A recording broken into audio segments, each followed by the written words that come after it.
Hi there. We're going to start the first homework of the semester with a video. So I wanted to just remind you that there's some things you need to be able to open and get into. And the first thing is always to start with the SSO. So always make sure you start by logging into the SSO. Everything just works better if you do that. Next, you want to be in Teams, and then from Teams, you want to open OneNote, and that's where I'm at right now. So in order to get to all of the things I'm in right now, you need to go to Teams, join with this code right here, and go to More, and then tap on Class Notebook. And once you've done that once, you don't have to do it anymore, and you can go in directly from OneNote. Okay, so you can go directly to OneNote. And this what class OneNote is called Calculus 1 Spring 2022 Notebook. All right, so obviously you are already in Lumen, so you don't need to know how to do that. Know that there's 3 different things you're supposed to do in these first couple of days. There's a tutorial you should do before this. The Getting to Know You survey is worth 20 points, and then this homework is in this video, and I will explain it as we go. All right, the first thing you need to do is note what this looks like. So we've got a collaboration space where you can write and your classmates can write, and we can see each other write in real time. Here's the content library. And I don't know why there's 3 new sections there. I didn't put them there, but they're there. And so we're going to have the announcements under the daily news. Handouts and reference is here under course syllabus, the course schedule. There's some basic formulas and tables. There's some algebra properties that you need to remember from algebra. And then there's things we're going to be using in here, derivatives and integrals. Okay, I would still make your own because there's way too many on those pages. Okay, so let's go into module 1. Oh, the other thing you're going to see is instead of teacher only right here, it will have your name. And that's where all of your sections will be. And then I will send you these modules each time. But for starters, if I didn't get to send them to you because you hadn't joined yet, you can go in and copy them by tapping here, edit, and then you're just going to choose them and go down to the bottom where it says send, move, copy, and you're going to copy it into your own space. Okay. Okay, so we're going to start with the toolkit functions. The first 2 questions on this homework are about the toolkit functions. So I'm not going to talk about this, but you can go into this yourself and you need to know each. I'm going to scroll through it just in case you can't get into OneNote right now for some reason, but you can come back and look at this. You need to know each of these, the name, the shape, and the function. Okay, so this is from Precalculus. We talked about this in my Precalculus class, but if you didn't have my class, you probably are not familiar with these toolkit, or also called parent functions. Okay, just after that is a toolkit function self-quiz. That way you can quiz yourself. It's the best way to learn things, is quizzing yourself. All right, and now we're going to go to 1.1, features of a function, and this is where I'm going to do the lecture. In order to make the left side go away and have a little more space, up in the top right, there's a double arrow. I'm going to tap that. And now I have a full screen. All right, so in this section, we're going to determine features of a function from a graph. So we're going to look at intercepts, domain and range, increasing, decreasing, local extrema, and symmetry. Okay, so a lot of this should be a review, but there's some little details that you definitely need to know. So make sure you take good notes on this. And in fact, the notes can be taken right in OneNote, right on top of what I've sent you. That way you don't have to rewrite the graphs. All right, so this is a graph of f of x. We don't know what it is. It's some function. And we're supposed to determine the following function values. So what do we mean when we say evaluate? Well, what we mean by that is evaluate means find y when we are given x. That's what evaluate means. Okay, so know that really well because we're gonna talk about it a lot. All right, so what is f of -2? Where you're going to come over to -2, you're going to go up to the graph and find that point right there. And so when you plug in -2 for x, you're going to get 6. All right, so evaluate f of 0. So that means find y when x equals 0. So remember, when we plug something in right here, we're saying that this is our x value. right? This is our x value right here. So f of 0 means what is y when x is 0? Okay, what is y when x is 0? All right, so we're going to go to 0 and we find it to be right here. So the value is 2. So evaluate f of 1. I'll erase some of these other things. F of 1. So we come over to 1 and go up to the graph, and that value right there is going to be, it looks like 5.5-ish. So if 5 was right here, that's probably about 5.5. All right, f of negative 3. So we're just going to come over to negative 3, which is right here. We're going to come up to the graph and figure out what y value that is. And that looks like it is about, well, it could be up in here too. So it's hard to say, but it's probably about 1.5. 1.5. Okay, so somewhere in there. So I'm going to erase these equal signs and I'm going to put about equal like that because we're estimating. All right, the values of x such that f of x equals 6. So now we are given y. Okay, so for both of these, we are supposed to find x given y. Okay, so find x given y. So let's go look for them.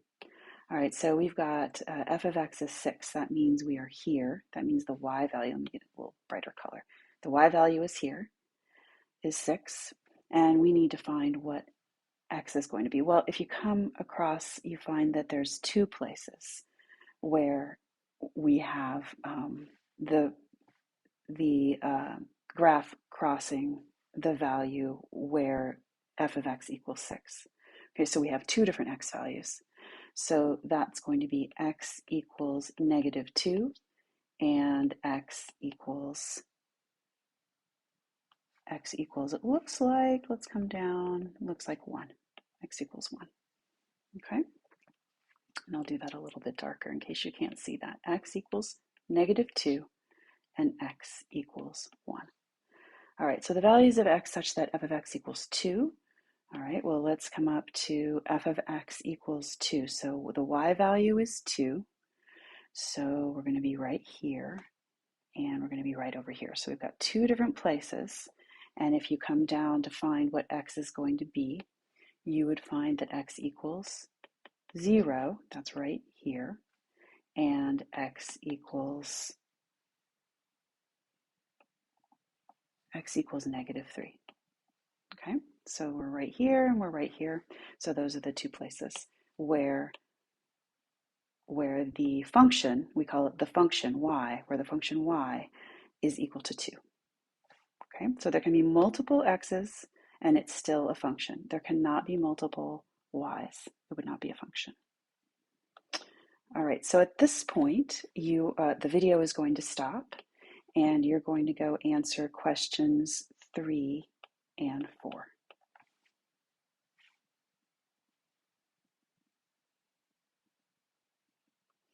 All right, so next we're going to talk about intercepts. So the intercept is the point where the function has an input value of 0, the y-intercept. The y-intercept, the input is 0.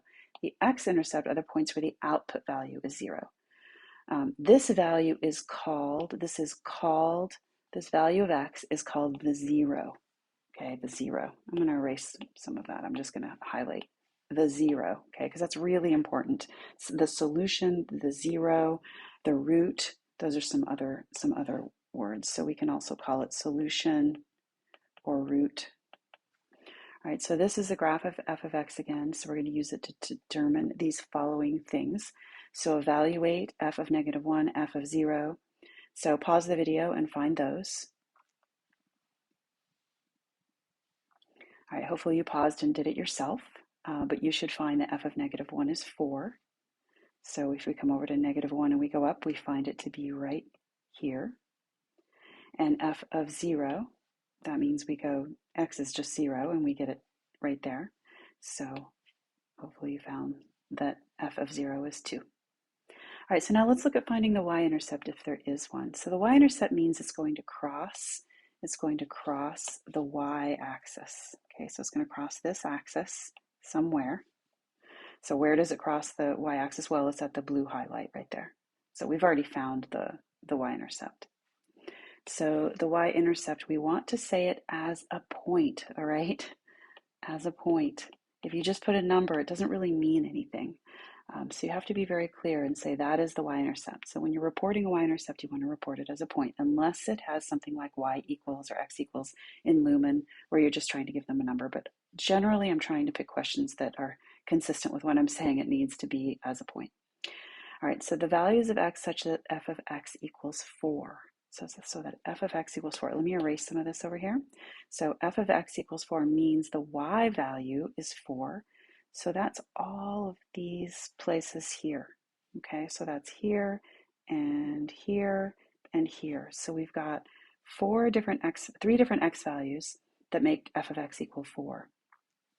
So we've got x equals -2, and I'm just going to list them, -1 and 3.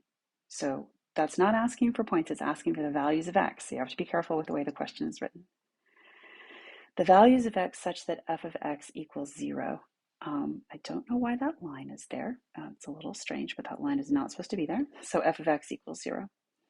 So now we're looking for where f of x equals 0. So think about what that means. So that means that we're talking about the x-axis. Okay, so if f of x, that means y is 0. We're talking about the x-axis. So we're looking at this point, and this point, and they're just asking for the x values, not the points. So we're going to say it is at -3, 1, and 2. So find the x-intercepts, if any. Well, those are the x-intercepts, but now we're being asked for intercepts. So we're going to give these as points. So we say -3, 0, 1, 0, and 2, 0. And this question was asked like this so that you could see the difference between how you're supposed to answer the question, right?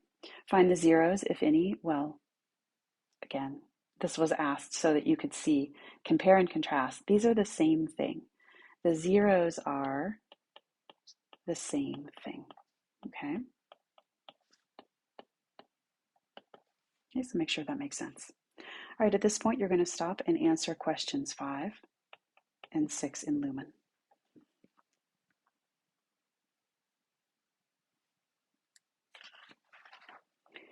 Okay, so we are going to talk now about domain and range. Domain and range is a little trickier than most people first imagine, but make sure you know how to do interval notation. So remember that when you have a rounded bracket, like if I said -infinity to infinity, that means all real numbers.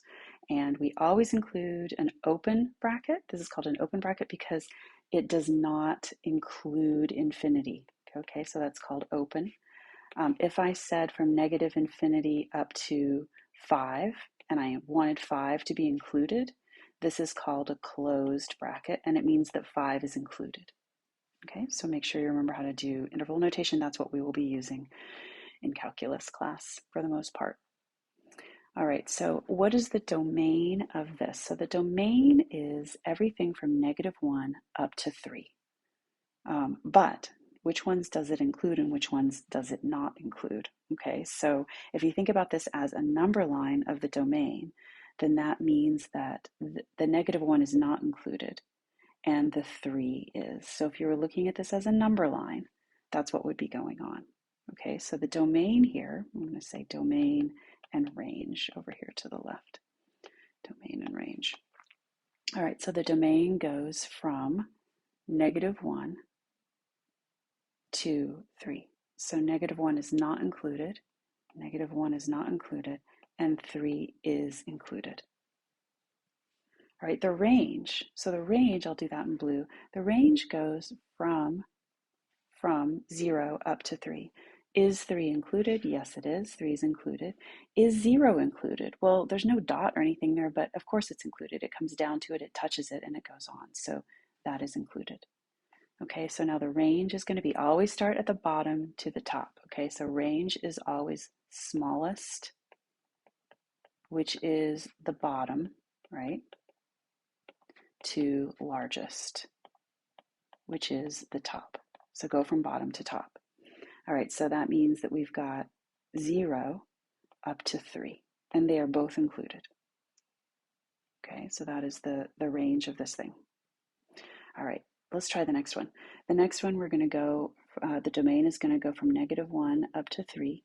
So if I was going to make a line here, I would say, well, -1 is included, 3 is included, and everything in between is part of the domain. So remember, domain is everything that x can be, every allowed value for x. So in this case, we go from -1 up to 3. And yep, I got it all. Okay, just wanted to make sure. All right, so for the domain, we're going from -1 up to 8. Okay, so -1 is included and 8 is included. It's not an open circle. So we've got that the domain here, or the range, sorry, the range is -1 to 8. And the only reason it's -1 in both cases is because the point is -1, -1. Okay, so -1 up to 8. All right, so the domain and the range for this one. So the domain, the domain goes, well, this is going to go forever, right? That just goes to the edge. That means it goes forever. That means that the domain goes forever in that direction, but it comes down to, to 1. Okay, so we're going to have this thing going from -infinity, because -infinity is over here, up to 1. So the domain goes from open bracket, -infinity, up to 1, closed bracket.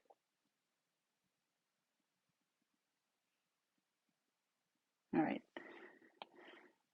Now we're talking about the range. And again, it's going to go up forever. And it touches at 0 and goes up forever. So that means it's going to include 0 and go up to infinity forever. We never include infinity or -infinity because it can't actually ever get there, so it's an open bracket. Okay. All right, so now we're going to look at this this graph here. Use the following graph to determine the following: evaluate, evaluate, evaluate. So pause the video and try evaluating each of those and see if you get them right. It's much better to learn math by doing that than to watch me do it. So you do it and give it a try, and then start the video again. Okay, so f of -4, you should get 0. So what is the y when x is -4? That's here. When x is -1, you should get -2. So that is right here. What is the value when x is 1, f of 1? And that is right here, and that is 0. And what is f of 3? That's right here, and that again is 0. Okay, so those are all lots of zeros. So we just found a bunch of x-intercepts. So the value of x such that f of x equals 0. So values of x. So that means we're going to just say x equals, right? X equals, and what does it equal? When to make the function value equal 0. Well, that is going to be any time it crosses the x-axis. Okay, so we have one more point right here. And so we've got x equals -4, x equals -2, x equals 1, and x equals 3. All right, so what is the y-intercept? Is there a y-intercept? Well, I see a y-intercept right here. So where it crosses the y-axis. And remember, we need to do that as a point. So the y-intercept is 0, -2. Give the x-intercepts, if any. Well, yeah, there are 4. So we've already written it up above in E as x equals. So now we just need to take those and write them as points. So we've got -4, 0, -2, 0, 1, 0, and 3, 0. Find the domain and range. So let me give myself a little bit extra room here. All right, the domain and range. So the domain is going to be everything. It's going to be everything that x could possibly be. And remember that these, when they end to the edge like that without a point on them, it means they go on forever. It's just the way our graphing program works. It doesn't put an arrow on it. So those should have arrows and they go on forever. So that means the domain is going to be everything, right? Everything from left to right. So that means the domain is negative infinity up to infinity. The range is going to be, well, it goes down forever. And remember, you've got to go from smallest to biggest. So negative infinity up to, well, what's the highest place this thing reaches? It looks like it's a tiny bit above 2, but let's just call it 2. Okay, it just reaches up to 2. So let's call that 2. And it definitely touches 2. Okay, so that's how you do the domain and range for this problem. All right, now you're going to stop the video and you're going to do question 7.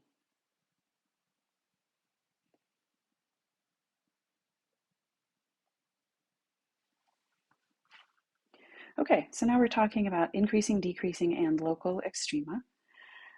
So let's look at increasing maximums and minimums. So first we want to look for, what is a local maximum? Well, that's where it's increasing before it and decreasing after it. In other words, it's the top of a peak. What is a local minimum? It just means it's decreasing before it and increasing after it. In other words, it's a local valley. It's just it's a minimum. Okay, so it can go more minimum other places in the graph. That's why it's called local, not absolute. So these are local maximums and minimums. So what do we mean by increasing? Well, if you're going from left to right on the graph, if you're going from left to right, and you were an ant walking along the line, you would be going up. Okay, so that's what we mean by increasing. So this thing is increasing here. Let me make that a different color. This thing is increasing here, and it's increasing here. All right, so it's going, if an ant was on that line, it would be going upward. Where is it decreasing? Right here. So the thing that always catches people is it increasing or decreasing here at the maximum or here at the minimum? No, it is not increasing or decreasing. So I'm going to make a big mess here, and I'm going to say not increasing or decreasing, right? If you were on a roller coaster and you reach the very tip top or the very bottom, are you going up or down at that very moment? You are not. So it's not increasing or decreasing at those points. Okay, that is really an important thing to understand to be able to answer the questions that you're going to be asked here in this homework and in exams and stuff. So make sure you understand. Ask questions if you have them. All right, you're going to answer question 8 at this point.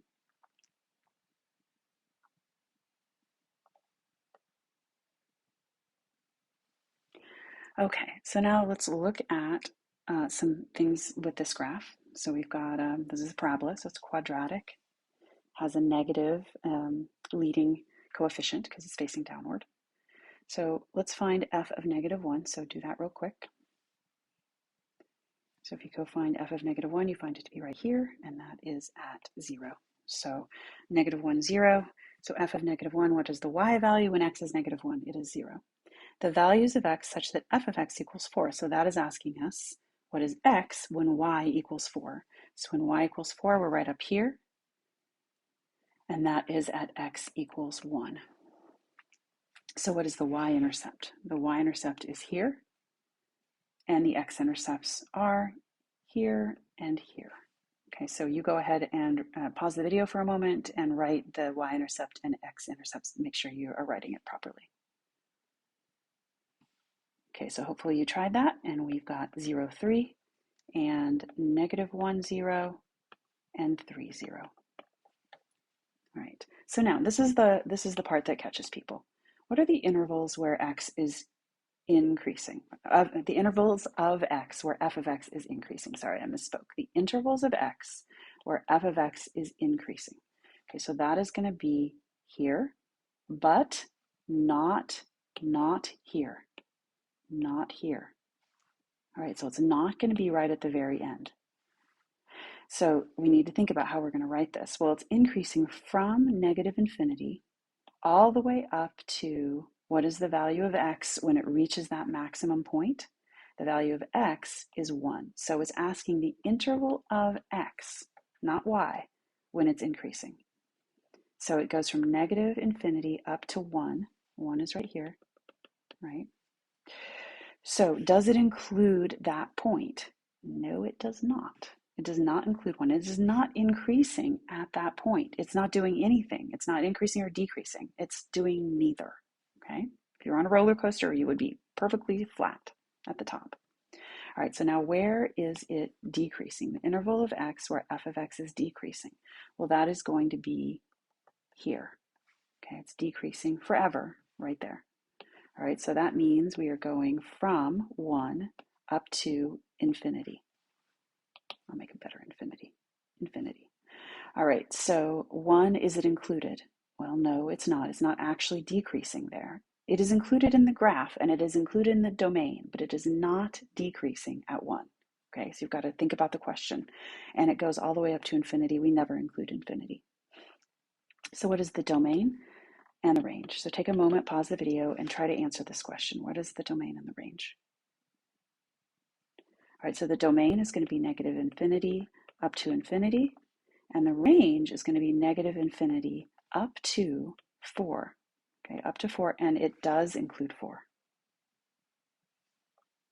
All right, so how would you find the intercepts algebraically? Like I said, this has a leading negative coefficient because it's facing down.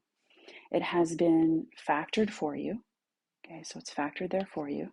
And we're supposed to find the x-intercepts algebraically. Well, so what we do, remember, is to say, what is the y value at the x-intercepts? Well, the y value right here is 0, right? So that is where y equals 0 at all those points. So we set this whole thing equal to 0. Well, since it's already factored, all we have to do is say, well, okay, x plus 1 equals 0 and x minus 3 equals 0. All right, so now we solve that and we find that x equals negative 1 and x equals 3. So the x-intercepts are going to be negative 1, 0 and 3, 0. Is that what we got up here? Yes, it was. We got it from the graph. We can also get the same thing algebraically. All right, at this point, you need to stop the video. The video will stop automatically, and you can go do questions 9 and 10.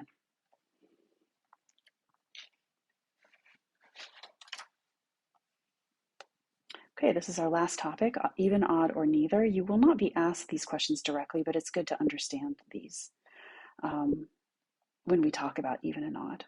So as we talked about in Precalculus, if you plug in a negative x and you still get the same y value, then it's an even function.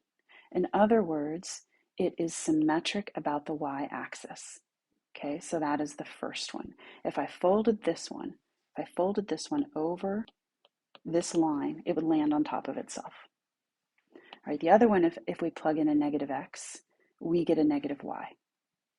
Okay, so that means it's symmetric about the origin.